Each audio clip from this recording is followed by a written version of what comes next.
What's up guys, this is Arthur from BluffTheSpot, and do you still go for a lot of range continuation bets on the flops in 2020?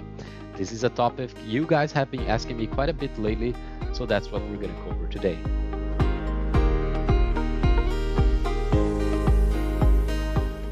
Before we jump into the action, I quickly want to tell you that MMAsherdog just released a brand new webinar in which will give you 5 tips to win more money in poker in 2020.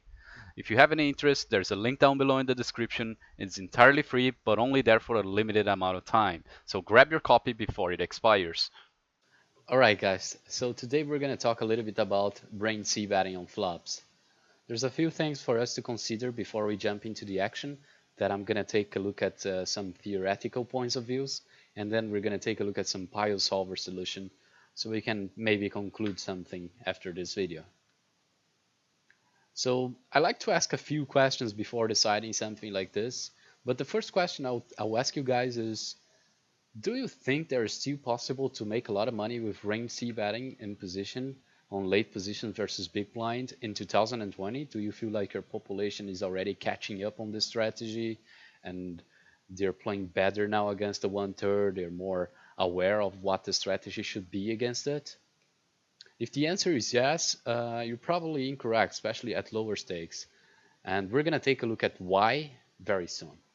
Alright, so the questions I like to ask myself with flop C betting is, how dry is the board? Do I have significant range advantage? How does the board interact with my opponent's range? And is my opponent calling enough? Is my opponent check raising enough? Things like that. Because all of those are very specific questions in which are going to help us make a better decision. So the example we're going to take a look at is ace 10 deuce rainbow, and we're going to be forcing in position to range continue with a small sizing as a 1/3, and the big blind range is also a tighter range. I wanted to use a tighter range on the big blind due to the fact that opponents on micro stakes and low stakes are going to overfold the blinds. So more realistically, we're playing a solver solution against the tighter range, which is again more realistic with the player pools we're facing. The first thing we have to consider is that against a tighter range, we're probably going to reduce our frequencies of C bets in general. But what happens if we still range bet? What should be big blind's response to that?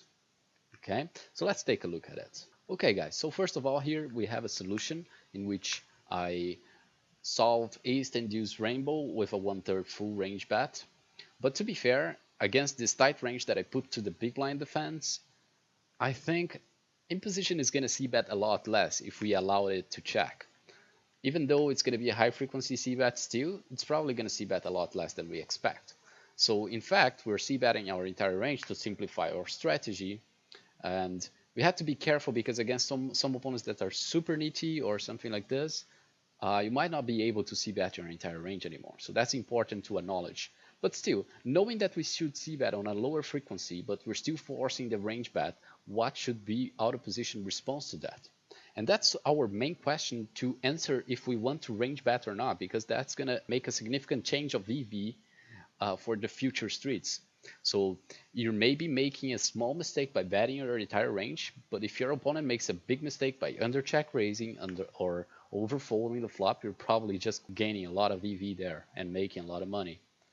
So let's see, we range bet, and the first thing we would like to see here is our opponent is supposed to raise 30% of the time with his tight range. He's supposed to call 46% of the time and barely fold with only 22% of the time.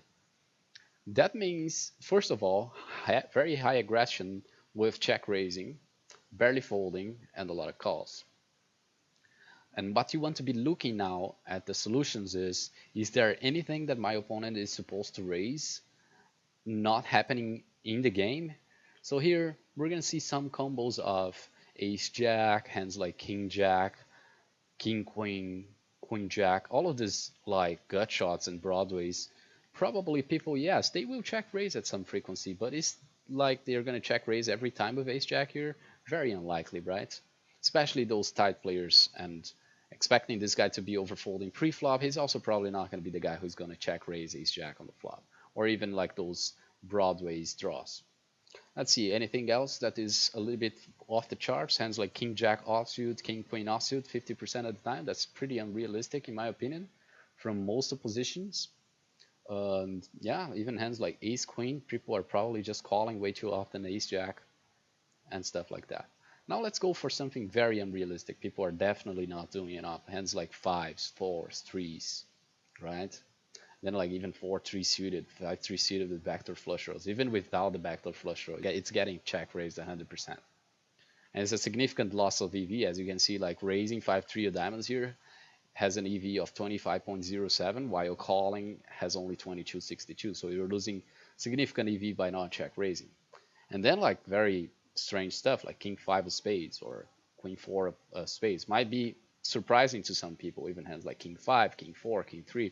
This is very unrealistic compared to the player pool. So if you start not check raising enough, hands like even, yeah, let's go further, jack 8 suited, backdoor flush draw.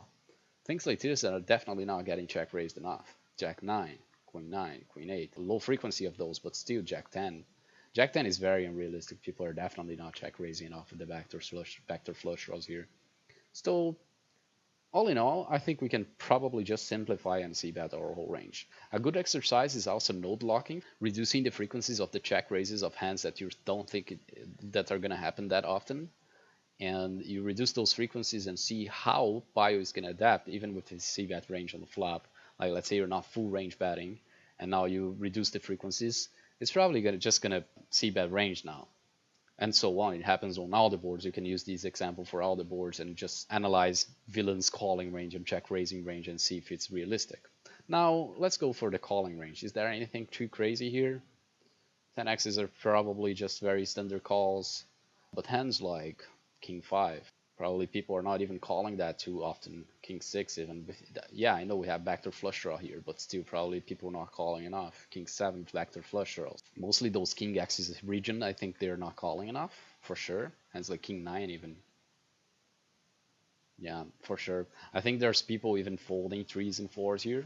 I don't want to say everyone is doing that, but some people are. But yeah, it's not anything it's gonna blow your mind this session, but I think it's always nice to come back to this good old fundamentals so we can refresh our mind with this topic and just be sure we're making the correct playing game. Again, you can also experiment with something like I'm gonna run the same board with not forcing full range, but versus a very nitty big blind range just to see how the strategy shifts. And I'm sure it's gonna check a lot more on the flop.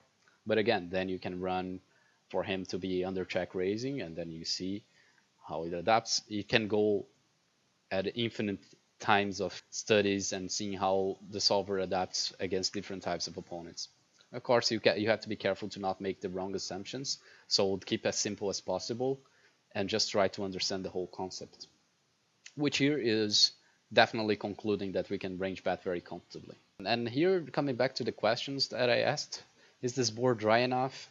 Yes, I'm pretty sure this board is dry enough. It's rainbow. Do I have a significant range advantage here? I would say we have aces, our opponent doesn't. We have tens, he doesn't. We have ace 10 suited on all the frequency, and he does not. And it's like king queen suited, king jack suited. He's not going to have every time. We're going to have every time in position. So yeah, we do have a significant range advantage. How does this board interact with my opponent's range? My opponent's range is tighter. Of course, this board is going to interact a little bit better because it's going to be more heavily towards broadways in general. So a little bit better now that his range is tighter, but still not a great board. Like it's not like out of position is performing very, very well on this board. And so on, you can ask all the questions there and even add more questions to the site. I hope that session is somehow helpful for you. So thanks for watching, and I'll see you guys later.